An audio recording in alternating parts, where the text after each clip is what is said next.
আপনার সন্তানদেরকে রাস্তায় গুলি করবে, হত্যা করবে, আর আপনারা ঘরে থাকবেন। এটা হতে পারে না।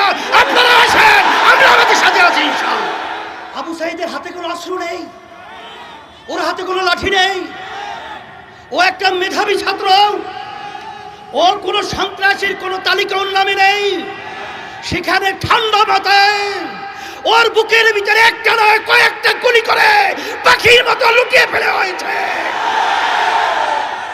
আর সেটা আমরা বসে বসে দেখব, আর সেটা আমরা সহ্য করব?